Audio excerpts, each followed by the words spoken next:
President Emerson Mnangagwa lashed out at neocolonialism, saying it will never be given a foothold in the country at the 45th Heroes Day at the National Heroes Acre in Harare on Monday. We are masters of our own destiny. We are a proud, independent, sovereign and empowered African people. Neo-colonialism will never be given a foothold in our motherland, Zimbabwe. The ceremony included wreath laying at the tomb of the unknown soldier and the presentation of awards and honors.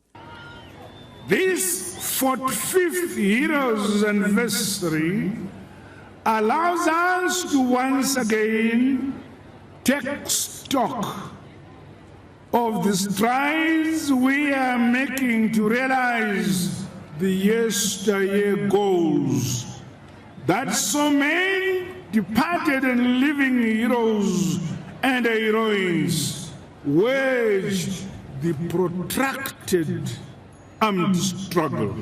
Mnangagwa also spoke about the government's reform programs and their impact on the economy. He added that Zimbabwe had submitted its bid for a non-permanent seat in the United Nations Security Council for 2027 to 2028. Zimbabwe has submitted its bid for a non-permanent seat in the United Nations Security Council for the period 2027 to 2028. Additionally, we have reinforced our country's commitment to global peace and security by becoming a founding member of the International Organization for Mediation. Heroes Day in Zimbabwe commemorates those who fought in the war against colonial rule, which ended in 1980 with the country's independence from the UK. The Nigerian Air Force has killed scores of armed men, locally referred to as bandits, believed to be members of criminal gangs operating in Zamfara state, the military has announced. In a statement on Monday, the Air Force said it carried out a raid in Makakri Forest, northwest Nigeria, a known hideout for gunmen suspected of involvement in several high-profile kidnappings in the area. The operation followed surveillance that detected more than 400 gang members preparing to attack a nearby village. Over the past 2 weeks, armed groups have targeted surrounding communities, killing scores and abducting many others. At least 13 security personnel have also been killed. According to the military, ground troops intercepted and killed additional suspects as they attempted to flee the forest. Kidnapping for ransom has become a lucrative criminal enterprise in parts of Nigeria. At least 40 people have been killed in an attack on a camp for displaced people in Sudan's western Darfur region, an aid group has said. The Abu Shouk Emergency Response Room reported that Monday's assault was carried out by the Rapid Support Forces, a local resistance committee in nearby El Fasher made up of citizens and activists, confirmed the attack. El Fasher, which also came under heavy assault, is the army's last major stronghold in Darfur in its 2-year war with the RSF. The conflict has created a deepening humanitarian crisis, with the UN warning that families trapped in besieged city face starvation. Sudanese media said the camp was caught in crossfire during fighting in El Fasher. However, the aid group inside Abu Shouk, home to at least 200,000 people, said some victims were shot inside their homes while others were gunned down in public.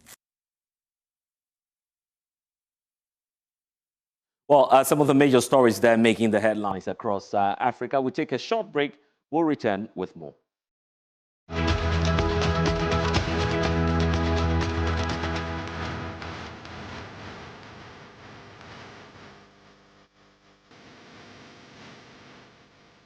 So today our focus is on the future of the world as we mark the International Youth Day today. The United Nations Secretary General Antonio Guterres of course, has been applauding the fearless advocacy of young people around the world in the fight against climate crisis that we face, announcing 14 new members of his youth advisory group on climate change on X. The UN Secretary General noted that the world needs more young voices to shape climate action, as he is calling their leadership essential for a sustainable future. I want to bring in one man who's part of a group that's been fighting for that, Richard Martin, who's the Executive Director for Green Africa Youth Organization.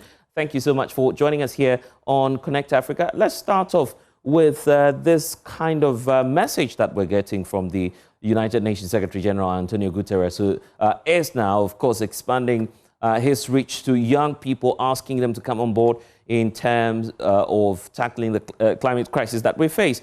How much of a push would that mean to the kind of advocacy that young people like you do in this space? Yeah, good evening, and good evening to your listeners. Thank you for having me on your show. I think that the call made by the UN Secretary General actually underscores the progress that we truly want to see if we are to really achieve the SDGs. And that is to say that young people should be at the forefront or at the core of the implementation of the SDGs. So for us, this is a call not to just see young people as passive recipients, but also as bold innovators, resilient organizers, and essential partners in building inclusive and sustainable future for many. And I mean, speaking about the UN SDGs itself and looking at it through the prism of tackling the climate crisis, we're just some few years away from that target, 2030. Do you feel that a lot has been done, or there's more work for us to reach that goal? Yeah, thank you. I think that when you look at the latest SDG report, it paints a sobering but yet instructive picture. I mean, from the report, it indicates that 35% of the SDG targets are on track and or are making modest progress. However, there are also other reports of which some indicate that we are about 18%, some peg it at 17% and all that. But this uneven picture makes us to understand that a lot more needs to be done. Because even if we go by the SDG reports of having 35% of the targets achieved, it's really, really less, taking into cognizance the time left for us to achieve or attain the SDG. So I would say that we've not done enough, but we can do more, because some areas are showing gains, like within the education sector, bridging the digital gap. We are seeing some improvement, a lot of collaboration for SDG 17 and all that. Right. And all that, but some areas are lacking, like SDG 13, which is on climate action, is really lacking behind. I mean, inequality issues are also facing major setbacks. So I think that there is more room for improvement, and if we all come together and work collaboratively, we can really do something. We may not achieve 100%, but we can do more in terms of achieving the SDGs. Let's speak of some of the challenges we face, for instance, in Ghana. Illegal mining obviously comes on top of that list. There are other environmental challenges that we're facing. For instance, as the Green Africa Youth Organization, how much of a work are you putting into this, trying to tackle all of these challenges together with the authorities? Because as you're saying, it should be a collective fight, isn't it? Yes, it is. And for us as GAYO, as a youth-led organization, we are putting in a lot of efforts.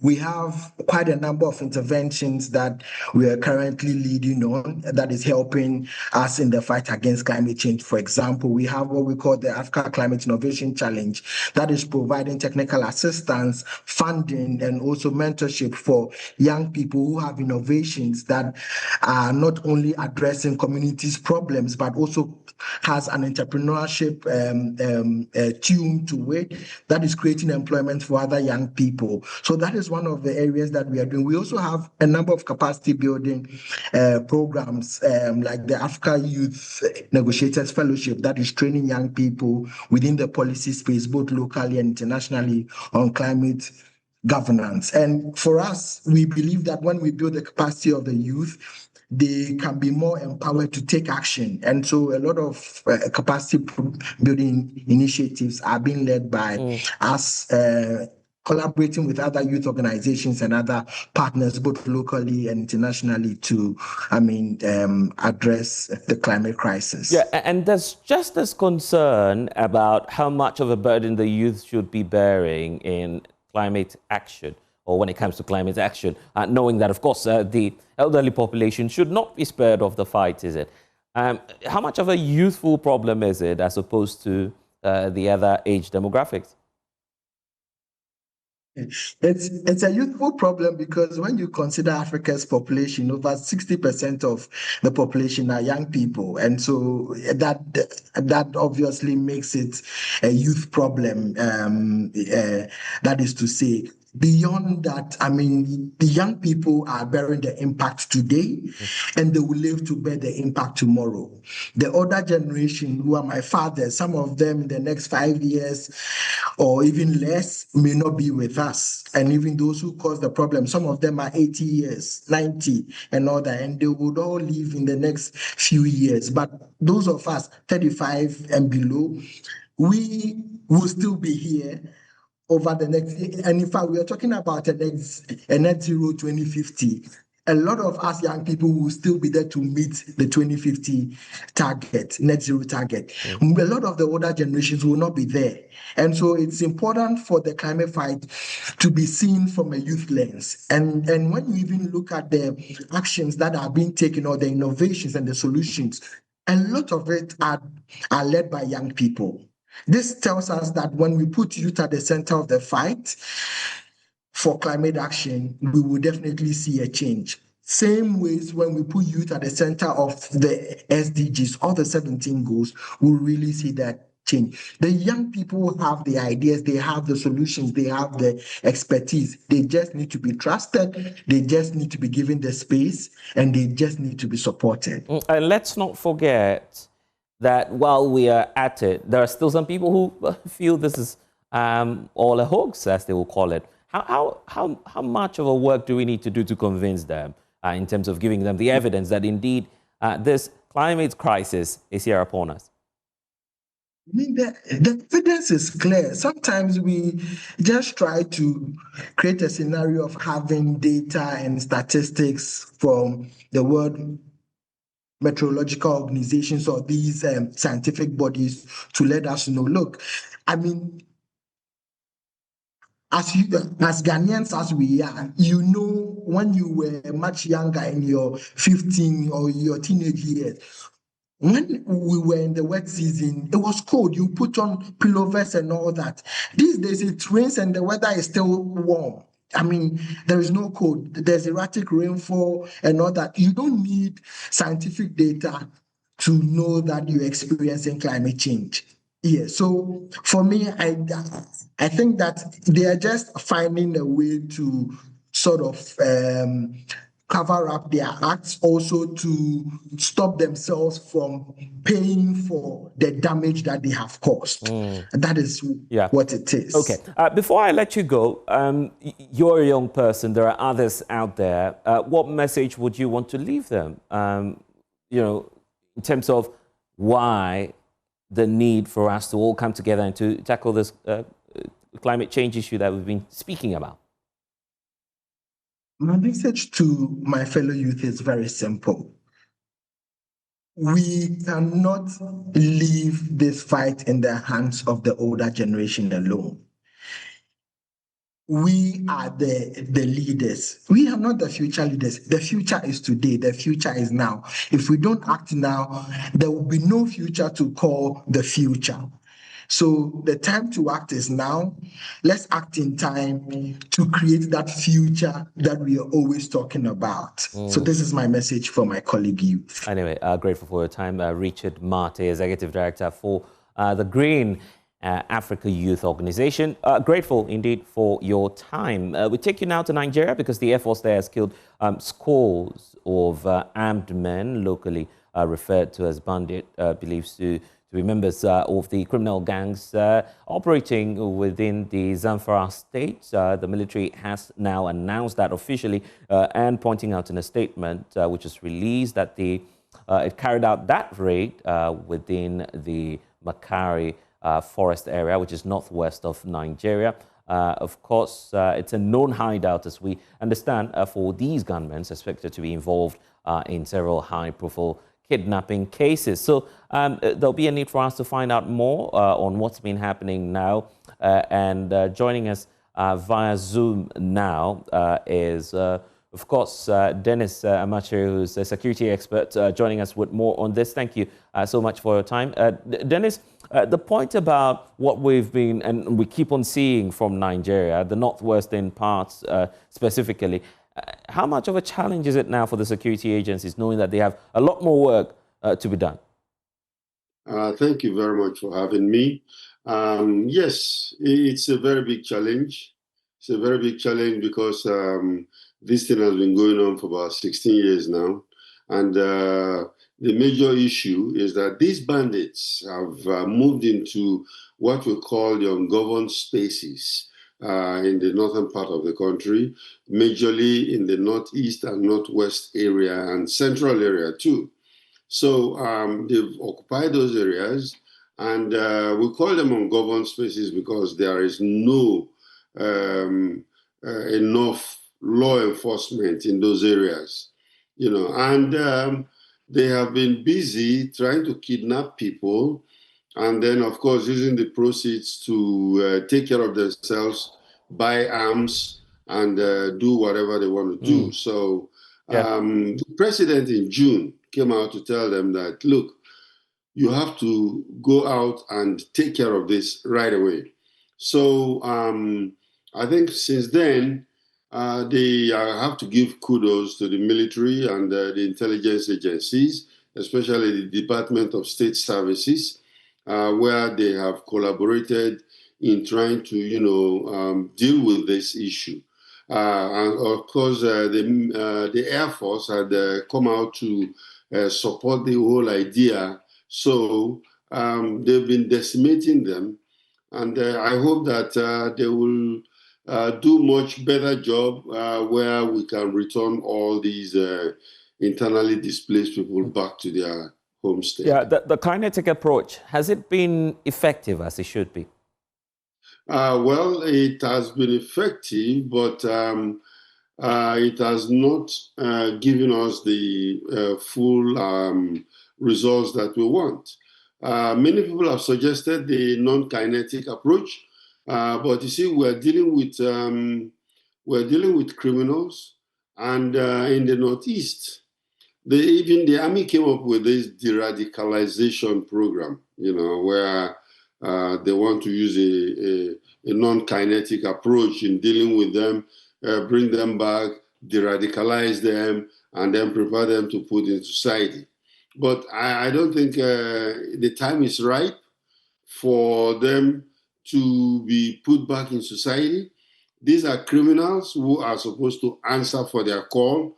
And then, of course, after that, we might want to select them, put them before a judge, and then, of course, the judge could decide on the fate they have. But dealing with them just within the military or the security agencies, I think is premature. How is this complicating the rather precarious, security conditions within West Africa? Well, you see, the problem is that the destabilization of Nigeria itself has affected the whole of West Africa. We had Boko Haram, and then, of course, the government of Nigeria was fighting Boko Haram. Then we have fusions of ISWAP, which is the Islamic state of West Africa province coming in. They are a breakaway from ISIS. And majorly what they've done is to come in with new arms for these guys, more training, because most of them are coming from Libya and North Africa. And of course, they've tried to expand, beyond Nigeria, going into Benin Republic, in your own country, Ghana, in the northern part of Ghana. I'm very sure they've been trying to behave there. But I think we need a concerted effort from the military joint task force in dealing with this, because this problem cannot be dealt with by only a single country, but by a conglomeration of joint task force that could help in dealing with that. Yeah, and the challenge now for Nigeria is, because of where all of this is happening, how much of an influence do you feel that these new military leaders that we have towards the northern borders, how much of an influence could they bring to bear on trying to tackle this? Because already relations between Nigeria, the likes of Niger, and the rest hasn't been that smooth. Yes, it has not been smooth, but I think there are talks going on right now to make sure that even if there is a political division, I think when it comes to security, I think we have to put our heads together. Because when it comes to security, I don't think we should be competing in that kind of area. So, yes, I know that there are some joint military task force that has happened, and Niger Republic and even people from Chad, were part of that military task force. And I think they should keep it up, because, of course, besides even West Africa, we need international support to deal with this particular. Yeah, that's always been a controversial point, because many say that African solution to African problems in terms of our security. Yeah, well, African solutions to African problem, I agree, but terrorism is not an African problem. It is an international problem, because right now we're having people coming in from Syria, all the way from Syria, people from Libya, and then of course they are being supported by all kinds of people. So I don't think it's just an African problem. And terrorism itself, even the United States have decided that they want to get a part of this, because they feel that when terrorism is not plugged in a particular area of the world, it can expand. And you remember there are cases where even a Nigerian terrorist who was trained in Somalia was going to the United States to go and bomb, the United States, and was caught in an airplane. So it's an international problem. And I think we need international solution. Yeah. The final point should be about President Bola Ahmed Tinubu himself, and what expectations you have of him. Well, as compared to other former head of states, I think he has been able to do more. He has been able to encourage the security forces. Previous leaders were paying lip service to it, and of course doing other things on the ground that we are even starting to realize now. But President Bola Ahmed Tinubu, I think, has been very busy encouraging the service chiefs, giving them what they want. Because actually, when you come to this, it's funding, and then, of course, buying them the necessary equipment that they will need. And when the military or the security agencies get what they want, they can go out and do a good job, instead of being starved of funds. Anyway, Dennis Amachiri, security expert, joining us from Nigeria. Thank you for your time here on Connect Africa. That's all time will allow us. We'll see you again. I'm Blessed. Until then, log on to myjoyonline.com. More stories there for you. Thanks for your time.